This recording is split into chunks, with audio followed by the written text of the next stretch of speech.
Zhang Yao lives a life of pure bad luck. His existence is a series of disasters. After a fire, he loses absolutely everything and ends up seeking refuge in his ancestral home. There, he finds an ancestral guardian spirit, and an old wardrobe changes his destiny, because when he enters it, he is thrown into a deadly survival game. Magical clothes give him identities and powers, and besides defeating some creatures, he will have to solve crimes. The final prize will be the granting of any wish. This story is really good, guys. I bet you've never seen anything like it. The story begins with a gigantic building on fire, and the news says the cause may have been a short circuit. At the police station, the owner complains that he destroyed the house and will still have to pay the neighbors. She shows the phone with the absurd amount he will have to cover alone. Our hero Zhang Yao laments that he barely received his severance pay, and the money is already gone. Distracted, he doesn't even notice a mother with her daughter, until someone yells for him to be careful. Suddenly, a vase falls right on his head, throwing him hard to the ground. To top off the misery, he sees that his phone's screen is completely shattered from the fall. Think of an unlucky guy. Already without hope, he says that his name is Zhang Yao and that his life has been a disaster since childhood. In school, the dog ate his homework, and at work, every company he joined went bankrupt. But tired of everything, he finally arrives in front of an old gate and decides that this is the place. He remembers that his father said this was the ancestral home of his family. Since he has no money to rent anything, he thinks about cleaning it up and staying there anyway. But inside, the place is falling apart, and he even doubts the house will hold up. With that, the boy pushes the doors and enters the main hall, all dusty. He finds it strange that the furniture is intact when a ghostly shadow appears right behind him. Without noticing the presence, he runs his hand to wipe the dust off an old chair. At the same instant, the entire chair simply crumbles into dust. To his surprise, he realizes there's no saving anything, and he will have to replace it all when he has money. Suddenly, a voice out of nowhere tells him to leave, leaving the protagonist very scared. He wonders if he heard right, but then the ghost appears with full force in front of him. The apparition yells for him to get out, and Zhang Yao runs in despair, yelling that it's a ghost. He runs desperately, unable to believe he's seeing a real ghost right in front of him. But then he realizes she doesn't teleport, and also didn't do anything to block the path. The ghost just keeps telling him to leave, which makes the boy suspicious. In this, he realizes that his father never said the family house was this big. The apparition keeps yelling for him to disappear, so he decides to run anywhere. Already out of breath, he stops for a moment, realizing he needs to find a place to hide. Seeing a door, he runs in that direction, and the ghost yells even louder for him to leave. He understands that if she is that desperate, it's because that room has something very important. Inside, he looks around and suspects that the secret may be in that wardrobe. The ghost phases through the door, but Zhang Yao puts himself in front of the wardrobe and a light explodes. A system screen appears out of nowhere in front of him, announcing that the game has begun. Zhang Yao wakes up a bit dizzy, recovering from the flash and not understanding where he is. He finds himself in the middle of the street and wonders how he managed to get out of that house. Then a system voice congratulates him for entering the game, leaving him even more confused. Suddenly, a hand grabs his shirt tightly, and he asks if the person is crazy. It's the ghost, now in human form, who yells at him for messing with other people's things. He thinks to himself that in the end, that ghost isn't even that scary. In fact, he thought she was cute. This guy is shameless. Outraged, the girl yells that he is the ghost, and his whole family too. She then introduces herself proudly as the guardian spirit of the Zhang family. He doesn't understand and asks why she doesn't protect him, since he is also a Zhang. But the girl says that without the family inheritance, he's just any random member. Zhang Yao becomes thoughtful, trying to understand what family inheritance that would be. In this, a guard appears yelling, asking what class they are from and where their uniforms are. The boy finds the question strange, but the girl is shocked to realize the guard can see her, and a system notification warns that he has unlocked the Zhang family wardrobe. The system says he can choose an outfit, but must not be caught by the teacher. He then realizes that the wardrobe is actually a game item. Determined, he ignores the guard and mentally commands the wardrobe to open. A golden light appears, and from inside it come two complete school uniforms. He looks at the clothes, wondering what kind of weird item that was. Seeing the guard approaching, he quickly hands one of the uniforms to the girl beside him. In the same instant, she gets dressed and waves to the teacher, leaving the protagonist shocked by the speed. But the disguise doesn't work, and the guard orders both of them to stop immediately. The teacher recognizes her and only warns her not to be late next time. Seeing that it worked, Zhang Yao wonders if he will also have to dress up. Pressed by the guard, he gets dressed and turns into a schoolgirl. A girl in quotation marks, right? The guard becomes furious, yelling that boys cannot enter the girl's school. Cornered against the wall, he realizes the plan went very wrong and the scene changes. Suddenly, he transforms completely into a girl with rabbit ears. Now he really became a girl. This story is getting weird. The guard takes on a ghostly aura, but only asks why they are still out there instead of in the classroom. Zhang Yao understands that the uniform even changes his gender, and I know you there thought about the possibilities of that power. They find the right classroom, and he admits that each item in that wardrobe is very useful. Suddenly, a whip hits his back hard, making him scream in pain. A sinister teacher asks why she still isn't in her seat, since the bell is about to ring. Now seated, he still complains about the pain while the ghost seems to not care at all. The teacher, with a whip in hand, asks with a smile how they learned the rules. With a whip strike on the board, she orders our protagonist to read the rules out loud to the class. On the board, the rules appear: don't be late, don't whisper, and don't wear strange clothes. He finds it very bizarre to have to study the school rules, wondering what kind of place that is. The bell rings again, for a little later at night. Going up the stairs, he complains that he's never seen a school where you have to go to the dorm after class. The ghost girl then asks what happens if they break those boring rules. With a serious look, she warns that if they do that, something very scary will happen. If they break the rules, they'll suffer the punishment of hearing Justin Bieber for 30 straight minutes. In the hallway, they meet two other girls, one of them looking quite frightened. The girl with glasses notices the two and asks if by any chance they are new players. Seeing that they are, she invites them into the room and asks them to close the door. Inside, she explains that besides them, room 403 also has a group of players. Jang finds it strange how much they know and asks how many days they've been trapped there. The girl with glasses answers that they've been there for 5 days or maybe just 1 day. The ghost and the bunny girl become confused, wanting to know what she means by that. The little bunny girl then reveals that they have been repeating May 30th non-stop. The ghost is surprised that she is talking, and Zhang Yao signals for her to stay quiet. But at that moment, the door to the room opens. A girl appears in the doorway, yelling that they don't know whispering is forbidden in the dorm. The warning leaves all the girls tense and scared about what might happen now. A short girl appears yelling, announcing a dorm inspection for everyone. She points at our protagonist, complaining about his appearance and ordering him to remove the hair bow. Desperate, he thinks he can't do that, or he will turn back into a man immediately. But the inspector doesn't care and keeps insisting that he take off the accessory. Seeing the situation, the girl with glasses panics, realizing something bad is going to happen. Suddenly, the inspector begins to be covered by a black slime and transforms. She becomes a frightening monster, saying that disobedient students will pay dearly. With a single blow, the creature throws our protagonist violently to the floor. In the fall, the hair bow comes off and he returns to his original male form. The monster is surprised, yelling about how there can be a man in the girl's dorm. This is every otaku teenager's fantasy, paying a visit to the girl's dorm. But when it was about to attack, a sword of light appears out of nowhere and blocks the strike. The girl with glasses says they need to eliminate the monster before the noise attracts others. Here he was saved, but if it were you invading the girl's dorm, you'd get beaten up by them. Jing Yao becomes confused, wondering how they plan to eliminate that thing. He notices that the other girls are armed, ready to start the fight. The pink-haired girl uses her teddy bear, which turns into a monster and attacks. He stays there frozen in the middle of the fight, staring at the creature and the demonic bunny. But the monster turns against him, and the girl with glasses yells for him to be careful. Out of nowhere, a wardrobe appears in front of him and blocks the lethal attack. The girl with glasses yells that this is the perfect chance for him to strike back with everything. But this coward is inside the wardrobe, wondering how a wardrobe can be a weapon. A system notification appears, warning that the player has unlocked the wardrobe. With that, the hairstyle, clothes, shoes, and accessories sections are also unlocked. The system also informs that the lottery by points function is now available to him. He tries to open a drawer but realizes he will have to unlock each one separately.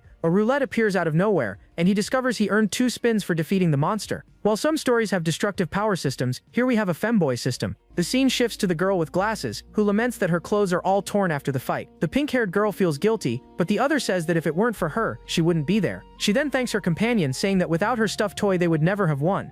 But the ghost girl becomes irritated and orders the two to stop exchanging pleasantries. She says everyone helped in the battle, except for one person, that cowardly wimp. With a kick in the air, she yells that she's talking about the coward who hid inside the wardrobe. Ji-young opens the door at that exact moment, with a face showing he didn't understand anything. But the ghost ends up falling on top of him and he accidentally grabbed an undergarment. I will pretend I believe it was an accident. He looks dumb and acts dumb, but dumb he is not. She turns red with embarrassment, not understanding where he got that piece of clothing. Outraged, she calls him a pervert while he tries to explain himself, shocked by the situation. After the confusion, he offers the clothing he got from the roulette to the girl with glasses. He says that he doesn't know the effect, but that it's definitely better than the torn uniform. The girl thanks him and accepts the item, putting on the lab coat he got by luck. At that very moment, she transforms into the school nurse with a brand new outfit. The others become astonished, and the pink-haired one yells that she turned into the school nurse. She is shocked that a simple piece of clothing can even change a player's identity. With that, the girl concludes that our protagonist can only be a support-type character. He then becomes all embarrassed, staring at the undergarment he grabbed by accident in the wardrobe.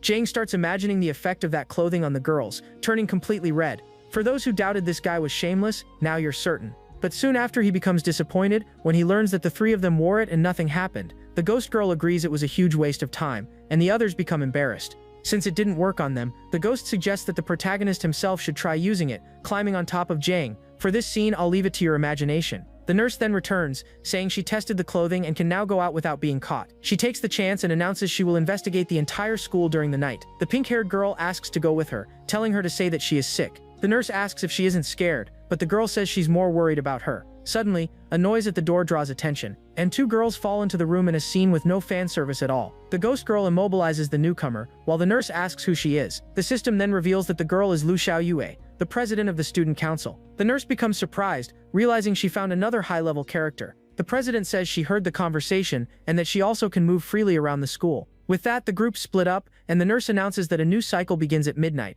Alone, they hope to find some important clue during the night. In the hallway, the president and the ghost are greeted by other students at the school. The ghost warns that the president violated the rules and that now she needs to talk to her in private. She complains that these rebellious students only cause more work, showing disregard. But the other girls surround the president, offering snacks and asking where she has been. The president becomes shocked by her own popularity, wondering if she became some kind of star. She politely refuses the snacks, saying she needs to take care of an important matter now. The students say goodbye, and then the two walk alone through the school's dark corridor. The president thinks that helping the teachers at night might be a way to uncover the secrets. Reaching the council room, the president tells the ghost girl to enter alone to investigate. The ghost says she is not in danger now and that she will take a look somewhere else. Worried, the president watches the ghost move away and asks her to be very careful, but then she remembers that the ghost isn't even human and that maybe the NPCs should be the ones scared. When she opens the door, she peeks through the crack and sees a man inside, writing at his desk. The man sees her and asks her to help organize a pile of lesson plans that are there. She grabs the papers but thinks they are common materials and sees nothing special in them.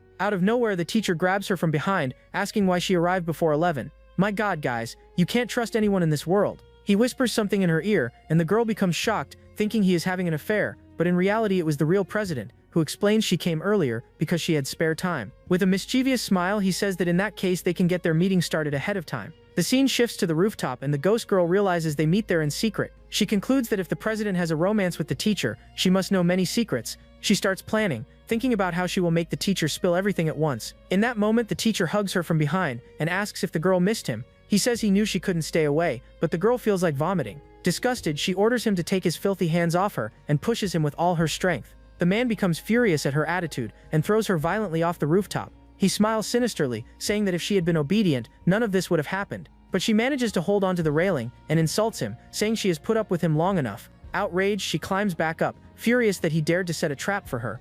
The girl then jumps over the railing and flies toward the teacher, who becomes shocked by her reaction. She lands a strike and is startled by his weakness, realizing he isn't even a ghost. She was already ready to finish him off and drag him straight to the wardrobe. Fallen on the ground, the teacher asks in shock since when she became so strong. He tries to explain himself desperately, saying it's not what she's thinking at all, but the girl grabs him by the collar, ordering him to shut up if he has no excuse. With a talisman in her hand, she yells that today she will deliver justice in the name of the heavens. The teacher begs for forgiveness, admitting that he really wronged her badly. She says it is too late to regret, and uses the talisman's power on him without mercy. The scene darkens, and the nurse girl wakes up because a new cycle has finally begun. She warns the president that the reading starts at 6:30 and they need to exchange information. The nurse says she will use her identity to get closer to the students and gather clues. The president stays quiet, remembering everything that happened the previous night with the teacher. She then tells the other girls everything she discovered while she was investigating. The ghost becomes furious with the story, saying she will go with her to deal with that scumbag. But the nurse explains that the girl was probably forced, since the relationship was unequal. The president becomes thoughtful, processing all the information she just heard from her friends. She concludes that the girl tried to ask for help, but ended up being silenced by the teacher. Really angry, she says she will go beat him up again, and the others get excited to go too, but the nurse stops them, warning that without a special identity, they cannot leave the room. The president then goes alone, and her friend asks her to be careful with the teachers. Arriving in the room, the teacher sees her and tells her to enter and close the door quickly. She nods but takes the chance to lock the door from the inside. With a seductive smile, she says that I was missing you just a little, but inside she is holding herself back from exploding in rage and jumping at his throat. He smiles, saying he knew she couldn't stay away, and asks her to lie to her parents. The teacher pulls her close, emotionally blackmailing her about the job he struggled to get. She starts to attack him very quickly. In 1 second, she uses the hair ribbon to tie the teacher tightly to the chair. He tries to scream, but she tells him to shut up and slaps that bastard hard across the face. With that, a notification says she completed part of the mission and earned a chance at the roulette. She decides to use the chance and wins an umbrella, wondering what kind of weapon that is. She looks at the tied-up teacher, wondering if he is serious about the umbrella. With an evil smile, she starts hitting him non-stop with her new item. And don't ask me where she put that umbrella. The scene shifts to a little later. An hour later, the nurse complains that the points didn't increase, and the mission didn't advance. She then turns to the ghost and warns that if she keeps hitting him, she'll finish him off. But the ghost says that if beating him advances the mission, why not devour him at once? The president doesn't understand, and the ghost explains that devouring means using her method to erase him. Suddenly, the president gets a brilliant idea and says that now she understands everything. The next morning, a teacher yells at the students, telling them to run so they won't be late. He sees a group of girls standing still and asks why they are all crowded there. It's the teacher with the whip, who sees a poster on the board and asks who put that mess up. She rips the poster down and threatens the person who spread the rumors, sending the others to class. But the president stops her, asking how she knows it's a rumor without investigating first. The teacher recognizes her, and the two stare at each other with a challenging smile. The nurse arrives from behind with a scalpel and tells everyone to listen to what the president has to say. The president steps onto the bench and publicly denounces the teacher for forcing her into a relationship. The students become shocked at the revelation, finally understanding why she was always called to the room. The system announces that the progress of the main mission has increased and congratulates the host. She smiles, thinking that social death is the best way to destroy a hypocrite like him, but she quickly realizes that the mission is still not complete, and that maybe this isn't enough. The whip teacher hugs her, asking why she didn't tell anyone about something so serious. She then says she will stand by the student and invites her to go to the principal's office. The two walk together, while the nurse watches from afar, somewhat worried. They reach the door of the principal's office, ready to demand an explanation. The teacher opens the door with an evil expression, but the president is pushed into the dark room. She becomes scared by the darkness, thinking that the principal is even more suspicious than she seemed. The girl finds it very strange that the room is completely without light, and the door closes. A mysterious voice in the darkness says that it knows who she is and recognizes her. Suddenly, the principal reveals herself, a bizarre creature surrounded by the bodies of students. The president becomes terrified, realizing that the most monstrous thing in the world is right there. The principal tries to calm her, asking her not to make trouble over such a trivial matter. But the girl becomes furious, yelling that having a teacher like that in the school is not trivial at all. Seeing that she will not yield, the principal prepares for the attack and assumes her monstrous form. She says she will personally discipline the disobedient student who dared challenge her. The creatures grab the girl, and she remembers a story about students who disappeared. Trapped, she thinks that if no one arrives soon, she will have to hide in the wardrobe. Suddenly, the door of the room explodes open, clearing a path for unexpected help. The ghost appears furious, complaining that out of 10 explosive talismans, only one worked. She grabs the president and yells for her to run unless she wants to die right there. The principal orders them not to run, and the two sprint down the dark hallway. The creature becomes enraged, saying that students like them should not exist in that school. The shadows of the monsters begin chasing the two, yelling to catch them no matter what. The ghost realizes there are too many spirits coming, and that the others won't be able to hold them back. She pulls her friend and tells her they should go up the stairs to try to escape the pursuit. On the rooftop, the whip teacher scolds the president, calling her reckless.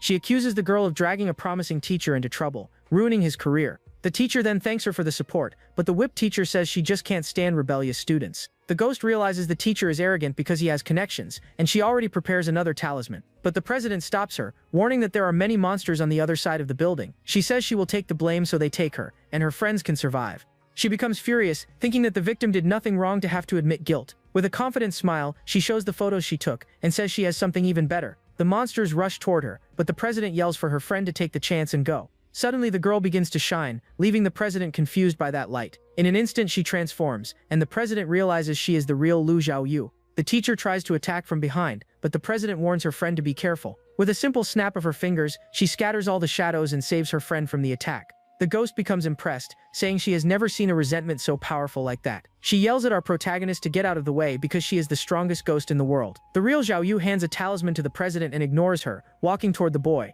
He says she is the true strongest ghost, because she is the master of that place. He explains that that is her nightmare, and that he only wanted to help her be happy. With a smile, she praises him for being very intelligent, and for discovering her entire plan. The scene changes, showing the girl alone on the rooftop, wondering why no one believed her. She remembers that everyone blamed her, and in despair she ended up falling from the rooftop. Returning to the present, she thanks him for the help and kisses him as a form of gratitude. The ghost watches the scene from afar, feeling very jealous. With the nightmare resolved, the ghost begins to fade little by little from the rooftop. She reaches out her hand to our protagonist, who tries to reach her, but it is already too late. Suddenly they are transported to a dark place, not understanding where they are. The system congratulates the player for completing the missions and clearing the game successfully. He becomes confused, wondering if that really counts as completing the mission.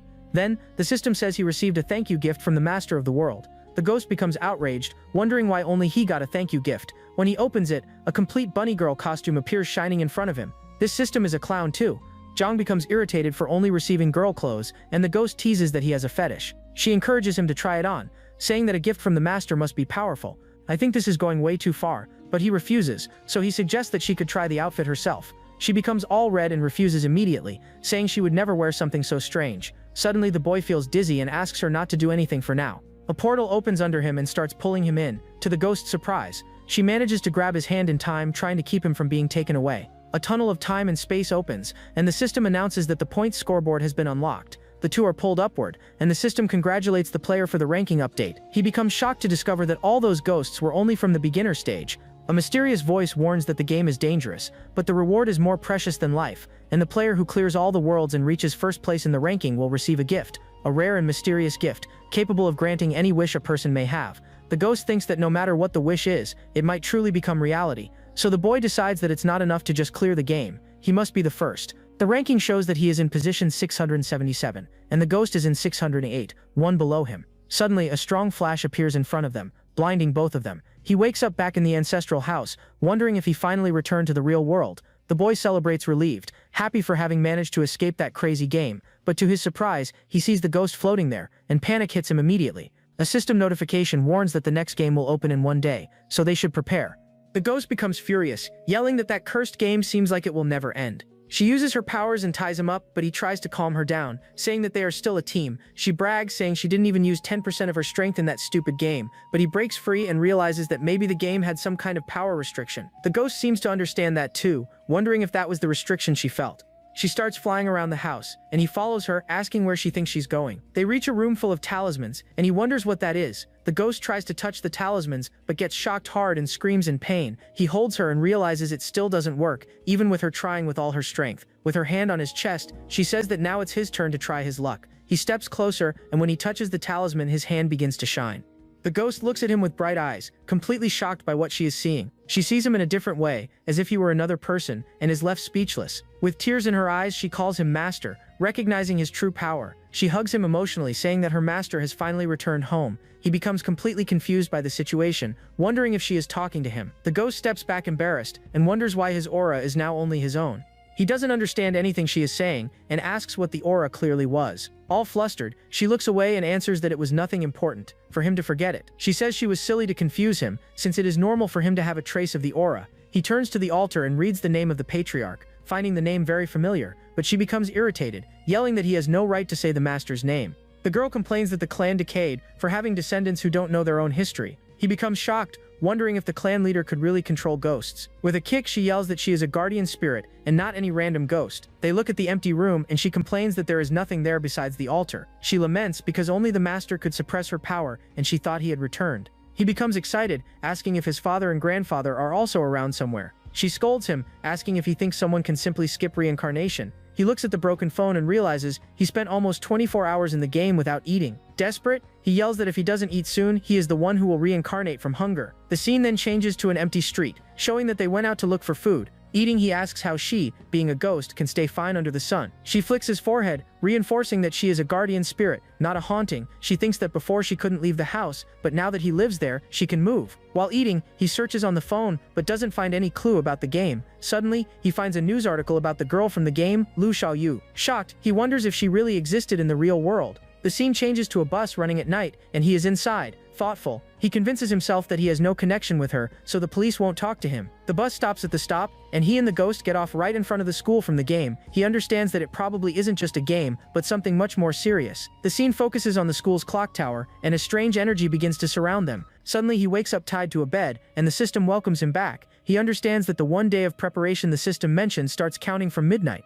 Looking around, he realizes the place looks like a psychiatric hospital. He wonders if he has to pretend to be crazy, but he doesn't know how to do something like that. He notices someone coming in and sees a nurse with a syringe in her hand. The nurse approaches him and he becomes terrified, not knowing what she is going to do. He recognizes her as Sen Linlin, and she asks him to stay quiet so they won't get caught. Dressed as a nurse, she explains that the card he received must be a patient card. He says he didn't even have time to look, and she says his name should be on the ID card. A system screen appears with his data, but the diagnosis part is blank. Someone calls the nurse from the room next door, and she pretends she is medicating the patient. A masked doctor appears and says the nurse's face doesn't look familiar. The girl becomes all nervous and stammers, saying she is new there and just arrived. The doctor throws her against the wall, saying that because she is new, she is slow in her tasks. She complains that the girl doesn't know how to smile, and that this will drive patients away from the hospital. With a syringe in hand, the doctor says she will have to retrain her personally. Through the crack in the door, the boy complains that the bed restraints are too tight. He sees the doctor approaching his friend and screams desperately for her not to do that. But the doctor ignores him and says it is a punishment, injecting the liquid into the girl. She steps away, reminding the nurse to keep smiling, or everyone will be unhappy. After the doctor leaves, the girl returns to the room, seeming to be in a strange state. The boy calls her, and she turns to him, moaning in a weird and worrying way. Suddenly she begins saying she is feeling good, with her face completely flushed. He becomes shocked, wondering what the hell was in that syringe that made her like that. On the bed, he begins to feel chills, since the girl is acting very strange. The nurse feels immense joy, describing the sensation as a blessing. Completely out of herself, she begins moaning with pleasure, her whole body sweaty. She turns to him with a silly smile, seeming to be in a trance. Worried, he asks if she is okay, but she doesn't seem to hear anything he says. She explains that in the hospital, everyone must smile, or they will be punished severely. The girl asks if she did something strange, and he, all embarrassed, shakes his head no. The clock strikes 6, and the nurse says with a smile that the time has finally come. Lying on the bed, he feels the restraints slowly disappear, without understanding what is going on. The nurse appears with a wheelchair and says she is going to take him out for a bit. In the garden, another nurse talks to a patient, saying that smiling helps with healing. He then asks what they should do now that they are inside a sinister hospital. She explains that the other two are a patient and a surgeon, and that they will meet.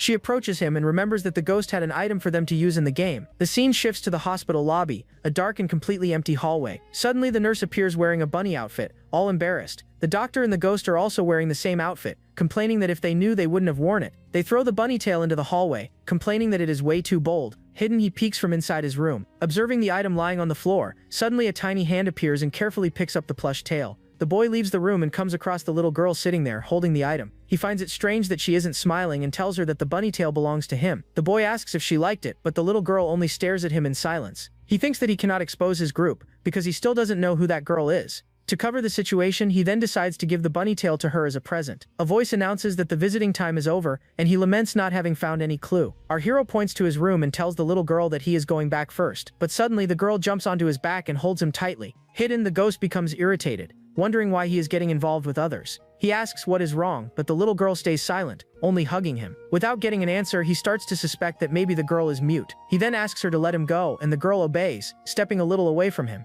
Jang feels haunted, seeing the dark footprints leading to the mysterious little girl. With her braid holding him, he says he is going back to the room and that she should go too. Already at the door, he tries calling someone, but the girl remains standing right behind him. She then stares at another patient in the hallway, who warns that that is a single room. The other patient transforms into a monster, screaming furiously about what a single room means. The boy and the girl freeze in fear, not knowing how to react to that thing, but the blonde girl's eye shines with a golden cross. Upon seeing those eyes, the nurse runs away, and he finds it strange. Jing then realizes that the nurse seemed very afraid of that silent little girl. The boy laments, thinking that once again he got involved with someone very dangerous. The girl pulls him by the hand into the room, and he already senses that the night will not be calm. Tired, he decides to forget the confusion and sits on the bed to rest a bit. Seeing the girl sit beside him, he asks if by any chance she wants the bed. Embarrassed, he grabs the pillow and says that she can take the bed, because he will sleep on the floor. The little girl only keeps looking at him while he settles down on the floor of the room. Out of nowhere, she lies down beside him and hugs him, leaving the boy completely confused by her action. He finds it strange that the girl sleeps that way, and begins to get a little suspicious. Afraid, he wonders if she won't rip his head off while he is sleeping. He decides that he needs to stay alert, but ends up falling asleep without even noticing. In his dream, red chains appear out of nowhere and bind him with great force. He realizes that the chains are alive, and that they are draining all of his energy. The chains break into pieces, and he wakes up, still feeling the effect of the nightmare. Suddenly, the little girl appears in front of him, looking like another person, with red eyes. She throws him against the wall with absurd strength, showing her hidden power. With a threatening look, she asks if he is the silent chosen one. Jang wonders if this girl is Momo, and who she really is. Holding a knife, she calls him trash, and approaches with a very intimidating look. The girl attacks him without warning, yelling for him to die, catching the boy completely off guard. The wardrobe appears out of nowhere, and protects him from the attack, blocking the girl's strike. Desperate, he runs to the wardrobe and screams for help, trying to hide.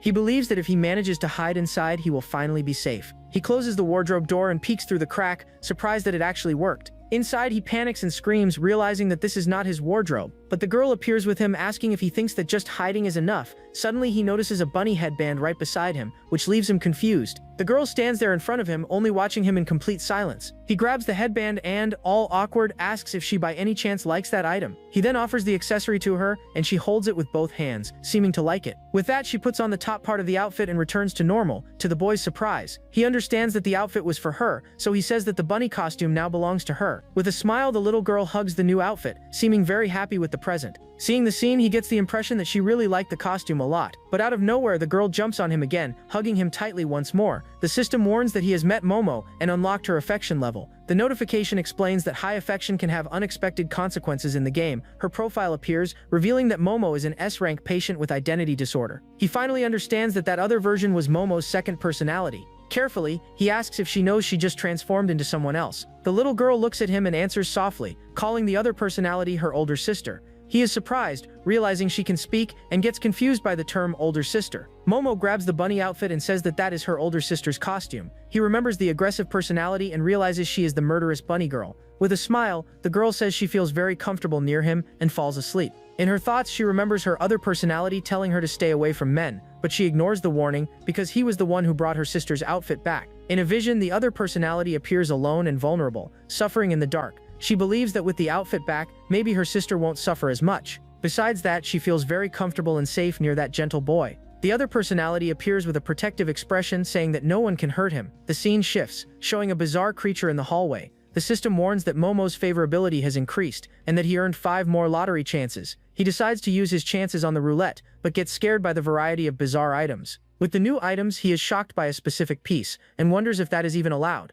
In the morning, he wakes up and sees Momo staring at him with a curious expression. He pretends nothing is wrong and says he will take a walk, and the little girl agrees to go with him. Walking down the hallway, he finds it strange that the hospital is so quiet and silent. He wonders if no one works the night shift, and Momo sees a nurse behind them. Suddenly, the nurse is attacked by red chains and dragged into the darkness. At the reception desk, he takes advantage of no one being around and grabs a pile of papers. He reads the files and discovers they are patient records, wondering what his illness is, but he soon shakes his head, convincing himself he has no illness at all. He finds it strange that the computer is on and sees that Momo is already sitting in front of the screen. He thinks that if this were the real world, those nurses would definitely be reported. On the computer, he sees the name of the hospital and thinks about researching the game once he leaves. He sees the hospital's success cases but finds the morgue description very strange. He decides that he needs to investigate before dawn and heads out with the little girl. He hears a noise and notices the morgue door is unlocked. After entering, he calls the little girl, asking why she didn't come in with him. But he quickly changes his mind, thinking it's better not to enter a morgue for no reason. He asks her to wait there, because he will just take a quick look and come back. Momo was supposed to wait outside, but she couldn't hold back and entered through the door. The scene shifts, showing the outside of the morgue building during the day. Inside, he finds everything very dark and wonders where the elevator is. Suddenly, he sees someone's shadow and notices the curtains close on their own. A bloody bandage falls right in front of him, leaving him completely terrified. Shocked, he looks down and sees that the bandage is wrapped around his own leg.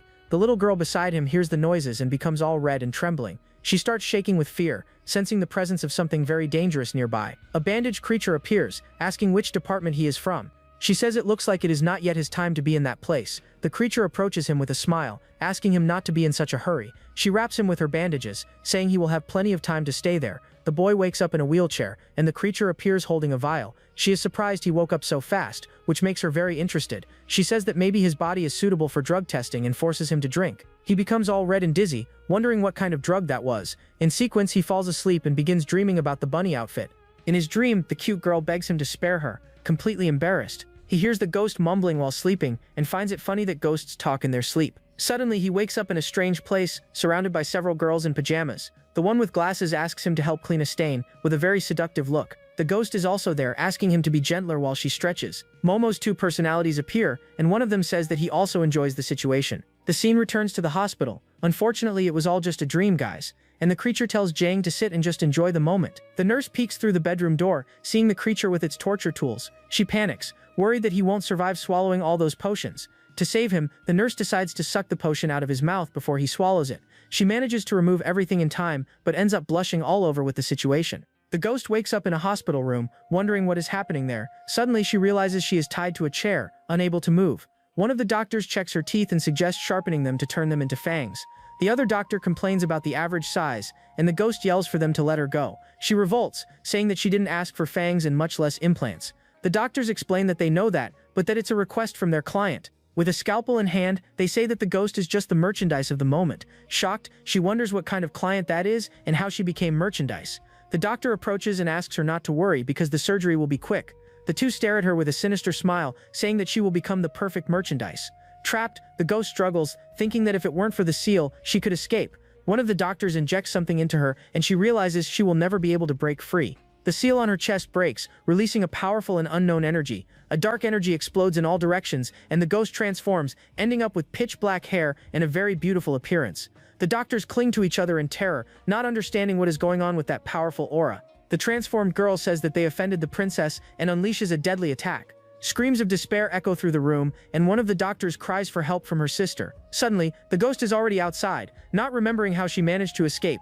She realizes the seal has weakened and celebrates that now her power is much stronger. At that moment, she sees the nurse pushing our protagonist in the wheelchair down the corridor. With a smile, she waves and calls them both by name, all happy to see them again. The nurse asks if the patient needs help, but warns that she will take him to surgery. The boy panics and yells that her memories are messed up, and she thinks she is a nurse. The ghost approaches and tells him not to panic, because she is going to release him now. With a fire talisman, she burns the restraints, but ends up burning him as well. She yells for him to stop wasting time and help restrain the crazy nurse. The ghost jumps on the nurse, trying to calm her down somehow. Seeing the scene, he awkwardly asks if he is interrupting something important. Suddenly, the two switch clothes, and the ghost becomes the nurse. The boy points down the corridor, saying that the other doctor's room is in that direction. They see the doctor from afar, and he confirms that it's her, without a doubt. He is startled by her expression and notices that she looks just like the nurse from before. The doctor appears with a sinister smile, approaching him with a threatening look. With sharp scalpels, she asks where the nurse who should be taking care of him is. She throws the blades, saying that rude patients like him need to go to surgery. The ghost appears in front of him and protects him, but it seems she has forgotten him too. He panics, realizing that she also forgot about the group. The scene shifts, and we see the doctor and the nurse unconscious on the floor of the room.